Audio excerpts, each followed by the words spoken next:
Do you really need a gimbal for your GoPro? Let's find out.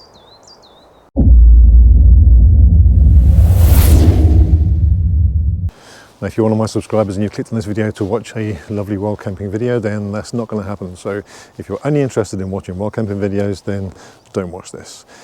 If you like watching wild camping videos and you record your own videos as well, then stay tuned, because this could be a setup that could work perfect for you. So everyone knows that the GoPro has got great stabilization. If you have a GoPro 9 or 10, then you also get horizon leveling, which is a fantastic little option. So you can basically move your camera left and right to about 45 degrees, and that horizon will stay dead level.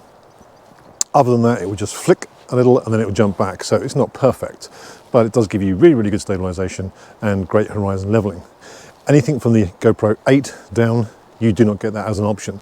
So that's where a gimbal may come into its benefits a lot more on a product like that. So I've been using the GoPro for a while now, and I love the ease of use. It's small, it's compact, it's very handy. It's always handy to have an additional camera as well when you're filming. The 8 had its limitations. I thought it had horizon leveling, it doesn't, and it's really annoying.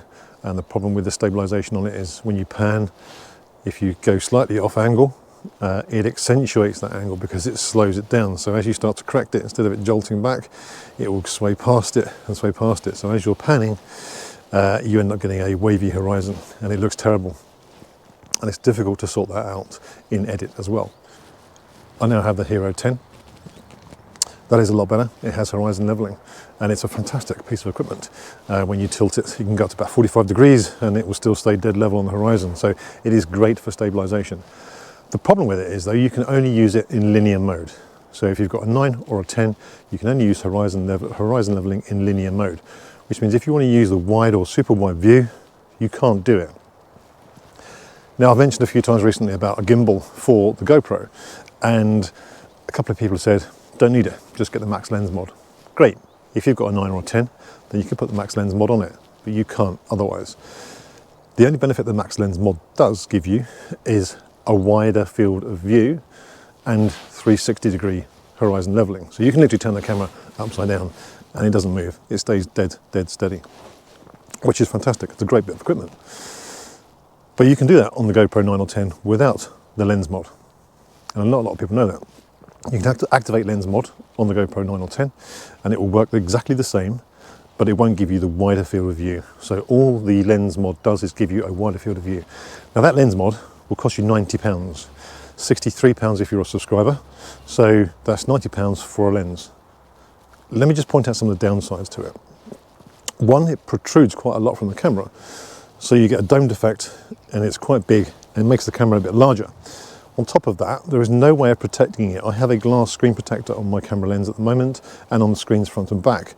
I did drop my 8 and I cracked the glass lens on the front of it. Now, if I had a lens mod, if I had the max lens mod, that would have smashed that, and that's another 90 quid I've got to buy. So that's another reason why I'm not mad keen on getting the max lens mod, because of the limitations to it. There is other problems as well, and that is when you film in max lens mod mode, you can only film in up to 2.7K. So you can film in 1080, 2.7K, you cannot film in 4 or 5K. I do all my videos now in 4K, so buy a max lens mod, you're stuck at 2.7. Might be fine for you, might be okay, but 4K, 5K, that's what pretty much everyone is filming in nowadays, and I don't film in anything less than 4K. So max lens mod again would ruin that option. So the max lens mod you also can't use in slow-mo, and it only goes up to 60 frames per second, I believe. You also, it's waterproof to half the depth of the normal GoPro, is, but you shouldn't use it underwater because of the distortion that you get with the water on a fisheye type lens. So it's not really any good for that either. Now, as I said, the GoPro has great stabilization, fantastic. You put the hyper smooth on with boost and horizon leveling as well, which is great. One of the downsides to particularly what I do, and anyone who's probably watching this video does as well, is a lot of filming in low light conditions. Now, GoPros are not renowned for their low light capabilities, so anything you can do to help that is going to be a benefit to your video quality. Now, having on the hypersmooth on boost or just normal hypersmooth, and also horizon leveling, reduces the capacity for low light filming on the GoPro. So realistically, you need to switch that off. So if you're switching it off, then you have no stabilization whatsoever on that. And that is where the gimbal comes in handy as well. So you can switch off all of your stabilization and just use the gimbal on its own, and then you've got better low light capacity using the GoPro.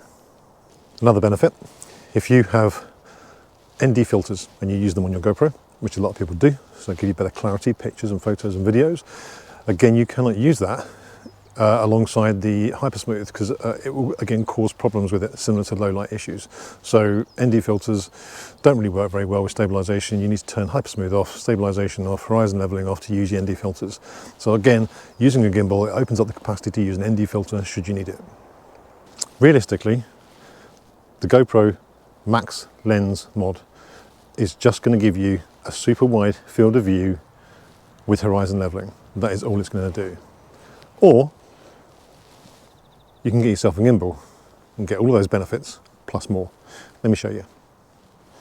So this is the Hohem Isteady Pro4, latest release gimbal from Hohem, specifically designed for action cameras. Now, disclaimer, this was sent to me free of charge. I'm not being paid to do the video, so I'll give you my own impartial views on it, the pros and the cons. Now, this weighs 365 grams, which might seem a lot if you're looking at ultralight backpacking, but it does also replace the need for a tripod. So with it, you get a mini tripod leg, and it has a 1/4 inch screw on the bottom, so that can be threaded onto either this little tripod or my main large tripod, which I have a personal struggle with because of the height of my tripod doesn't really go high enough for me to stand directly in front of. So that's a little addition for me, but that's me personal. Now, it has your fairly standard settings for a gimbal. So on the front here, you've got your power on off button, you've got your mode button, and that flicks between pan follow, pan tilt follow, all lock mode, and these light up as well each time you press it, so it's easy to see. And then you've got point of view, so that will follow you wherever you go. I would probably just use it in either all lock mode or pan follow when I am using this on a backpacking trip, going wild camping, etc. You can connect your GoPro to this with using Bluetooth as well. So the mode button can switch between photos or video or time lapse, so you can flick through those. You've also got a roll zoom button, which will roll the actual third axis, and it is a 3-axis gimbal. And then you've got your joystick control to control it yourself. There is also an app that comes with this, which is free. You don't got to sign up to anything, and this allows you to control your not only your GoPro but also the gimbal itself. So you can use it to move the gimbal around and also set it for time lapses, night lapses, where you've got a movement. So you've got a motion light lapse or a motion time lapse that you want to do as well. There's a trigger on the rear. Double press it, it recenters it. If you press and hold it, then it goes into what's called sports mode. So that allows you to film quicker, and the gimbal will go faster with it as well. To set it up, it's really simple. Little clip on the top here. Your GoPro fits in there, and then you just lock that back over the top of it, and that's it. I'll put it on in a second and I'll show you. There's also a charge point here, and that allows you to plug a little USB cable in, which they supply, and they supply it with 4 different ends. There's a micro USB as well, and a USB-C cable goes into the back of your GoPro. So while you're filming, this can charge it. Now, this has a 3,600 milliamp hour battery, so it will charge your GoPro for quite some time. It has 14 hours of battery life as well. In the side here, you've got a USB port, so you can actually charge your GoPro or your phone, because you can have an adapter mount here. You can have your phone connected to it all as well, and you can charge that. Or you can charge it with the USB there, or the USB-C. Charging time on this, I think, is 3.5 hours. It's also IPX4 rated, so it's not waterproof, but it is splash proof. So it will see you fine in any kind of wet weather and rain. Now, this will fit pretty much every action camera on the market. So it will fit all the GoPros, except for the white or silver 7s, I think it is, for some reason, not too sure why. It'll take the GoPros from the 10 down to the 3. It'll take the DJI Osmo. It'll take the Insta360 and the Sony RX0. So pretty much any action cam that you've got will fit in here. Now I'll connect it up and I'll show you the positives and the negatives to this gimbal. So So one of the benefits to this is that you do not need to balance your GoPro. You simply stick it in and away you go. Now, one of the downsides to the 10 is that the power socket is on the other side. So realistically, what you want to be doing is putting it on here and locking it in. Then you can't charge it. So as you can see, the on button is that side and the charge port is on this side. So what you can do is you can just put it in upside down. So it gets over that issue, no problem at all. Clip goes over the top and locks into place. That's it. Simple. Done. Okay, so you just press and hold the on button. That'll turn the gimbal on. And away you go. So as you can see, this is in all lock mode. So no matter where I point this, it stays pointing straight at the camera. You've then got point of view, so as you turn it, it will turn with you.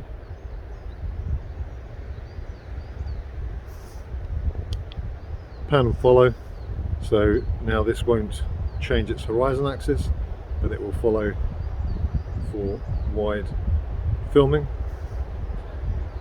And you've got pan tilt follow, which will do for both. Slowly. Double click this trigger button and it recenters the gimbal. So once you've got this plugged in and attached, you can then attach the power cable as well. So this is what it comes with. You get 4 of these, different variations for different connectors. So this is the USB-C for the GoPro. So you plug this in here and then connect it to your power bank. So this will now keep the GoPro charged all the time you're using it. Now to connect the GoPro to the actual gimbal itself. So if we power it on,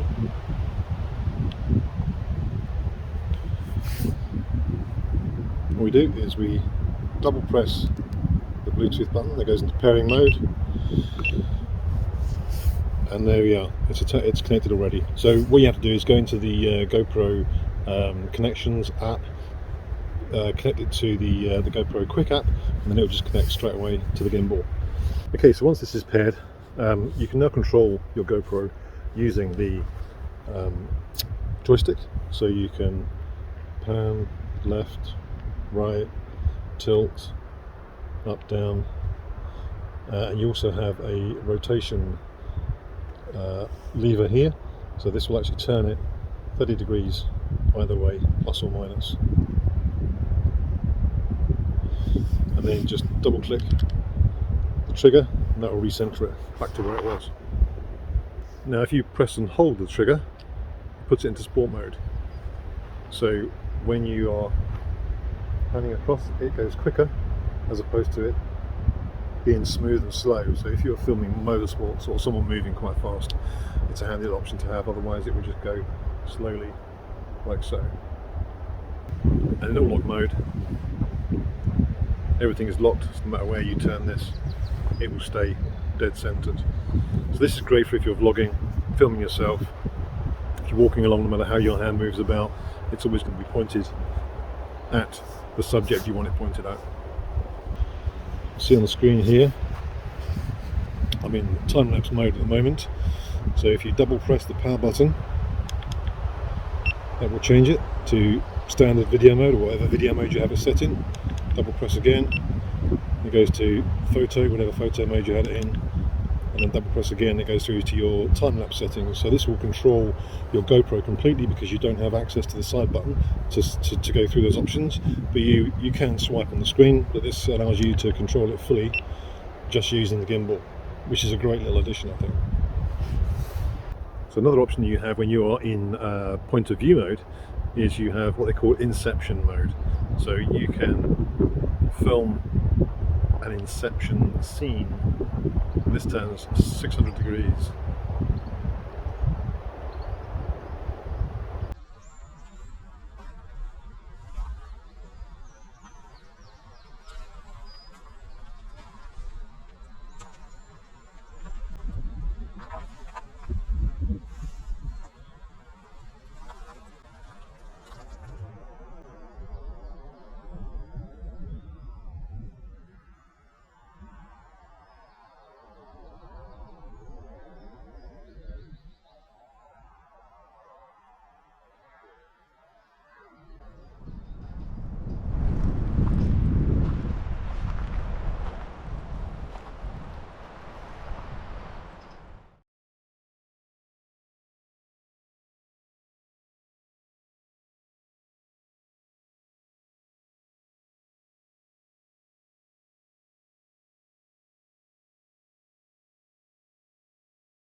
So now with the app, I can now control the GoPro and the gimbal itself. So hit the control section there. I can move this left, right, up or down, just using that. That's quite handy if I wanted to, say, film myself walking along. I could use this and I could pan it along with me as I was walking. Now, I don't know how difficult that will be, recenter it with that, but I'll give it a go. The shutter button here will start recording and stop recording. You then got your mode, so you can change from video to photo, night lapse, back to video. You then got motion lapse. Now with the motion lapse, you can set this to start at one point. So you click the plus button and you pan and tilt your camera to wherever you want it, and then you click the next plus button and you move it to the next point. You can then choose your time frame for it, so it can be a 30-second motion lapse up to 6 hours to pan that distance that you just set it at. And I'll show you that now. I'll do a 1 minute one and I'll show you what that's like. So I'll set it onto time lapse using the app, and then all we do is we press shutter and begin.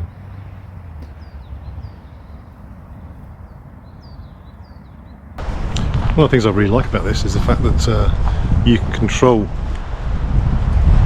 the mode while you're using it. I often find that I'll accidentally tap the screen on the GoPro and suddenly you find that you're actually on night lapse photos or photo instead of video, which is painful. So at the moment I've got this on all lock, so as long as I keep walking in a straight line it's fine. If I turn, it stays locked to the position it was in. So if I put this on point of view mode, POV, then no matter where I walk, where I turn, it will keep me central. And again, as I say before, you can have this, I've got this on super wide view now, so hopefully you get a good view of the woodlands behind me. Lovely little spot this, not far from where I live.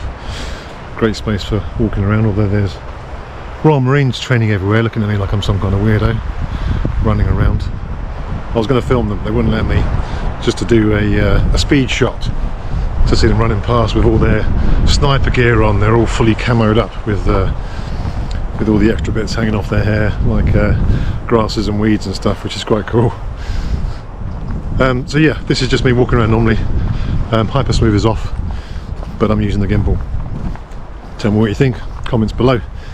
Does it look good? Is it smooth? I'll try some sort of, you know, nice scenic shots, panning, and tell me what you think of that as well.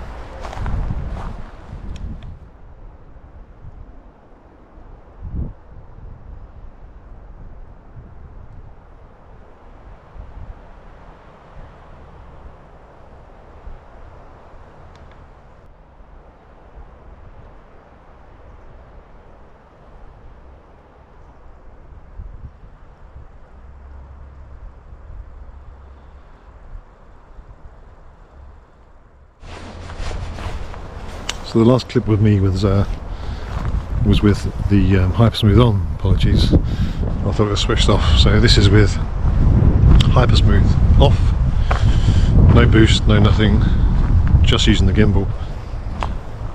So again, I'll put these two side by side, see what you think in comparison. Should I try a run? I don't do running. Let's give it a go. Okay, this is with Hypersmooth off, me going for a run. Just using the gimbal, no Hypersmooth.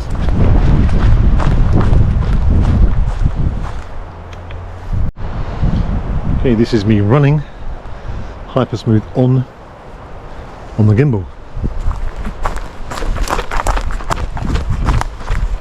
Is there any difference?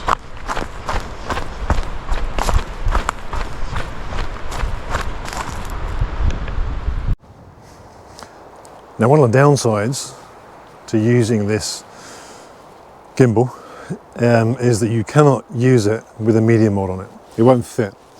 So that means I can't use my Rode Wireless Go because that connects to the media mod. So I can only use the microphone that is built in to the GoPro and without any kind of wind deflection. So you may have heard some today. It's a bit breezy in the trees. I can fit it on though with the, they do a foam wind slayer, I think it's called. So I'll probably get one of those, but it's whether or not I use it that much for vlogging and talking while I'm doing it, or just for using it for filming scenic shots. So again, there's something you might want to take into consideration when you're looking at this system. So you will not be able to link a microphone to it. It just simply doesn't have the capacity for it. So you have to use the GoPro mic. However, previous videos that I've done and I've recorded, a lot of people have said they were quite happy with it. It sounded pretty good, and I was quite impressed. I think wind is going to be the only issue you're going to have with the GoPro mic. So it just depends on where you are and what the weather is like. But it's something to just keep in mind if you are thinking of buying it. But overall, I think it's a really good product. To show you what this is like, this is on linear view with horizon leveling. So I will turn a fair angle on the camera and I'll put in the screen next to me what you can see when it is like that. If I go past 45 degrees, it just starts to kick out there, but it then levels up again. So you get a fair amount of play. So if you're making a mistake while you're walking along, that's going to keep it dead level. Let's try it in the max lens mod mode without the max lens. Okay, so this is with max lens mod mode enabled with horizon view or horizon leveling, but without the max lens on the front of it, obviously. So you get a slightly cropped field of view. It's not as wide as the max lens mod mode, max lens mod, max lens, but it gives you the same effect. So in theory now, I can turn this 360 degrees and it won't move. So, gimbal, love them or hate them. To me, this is exactly the same as me carrying my little tripod. Yes, it's a little bit heavier, but it's no real issue. It'll fit in my pocket, same as my little tripod would do. It's good fun, it's fun to play with, and it just improves the functionality of the GoPro. So I think it just gives you a lot more options in regards to filming, and also low light filming as well, which is a big benefit and a big issue with the GoPros. Tell me what you think. I'll put the video side by side, see if you can really see a difference, and I'll be very interested to hear your comments. So have a look, let me know in the section below, and just tell me if you can see any difference between the videos. So guys, we all know GoPro batteries are pretty shocking. You know, the time span on these for filming is not a huge amount, so I tend to have a power bank attached to it most of the time. The Hohem gimbal, basically this eliminates the need to have that. So you've got a 3600 milliamp hour battery in here, and I can have this plugged into my GoPro, constantly charging it. It also gives me another source for charging if I should need it for my phone. So if I do need an additional backup for emergency purposes when I'm out wild camping in the middle of nowhere, then I've got that as well as another backup. So yes, it's heavier than a standard you know, tripod or mount that you might hold using your GoPro, but it gives you that extra functionality and flexibility of use than just a standard tripod, with a lot more benefits. So yeah, Hohem Isteady Pro4. I'm going to take it out on my next few camps. I'm going to use it then. Tell me if you see any difference in the video quality and the filming. Be interested to hear your feedback and your comments. I will try and get more experience with it, because this is my first time trying it realistically. I just had to play about with it. So it's really just to introduce it to you, tell you what it's all about, and tell you there might be another option for you if you are a GoPro user, or any other action cam that fits into this as well, which is pretty much all of them. If you do want to buy this, there's a link in the description below, so you can buy it from there. It won't cost you any more than anywhere else, but I am an affiliate, so I will get a small amount of commission for it, so just to be upfront and honest. But yeah, it's cheaper than a max lens mod, does a huge amount more than a max lens mod does, but you can actually, as I said before, you can use the max lens mod on the GoPro without the actual lens. So you can still get the same functionality apart from widescreen Do we need it? Are you going to be flipping it upside down? If you flew an aircraft, maybe. If you're going snowboarding and doing 360 jumps with a camera on your head, then maybe. This won't be for you. But for the majority of people who are watching my videos and who are doing the sort of videos that I do, this might be the perfect little solution. As always, thanks for watching the video. If you liked it, hit the thumbs up. If you're not a subscriber, hit the subscribe button, hit the bell icon so you get notified of my upcoming videos, and I'll see you all in the next film. Cheers, guys.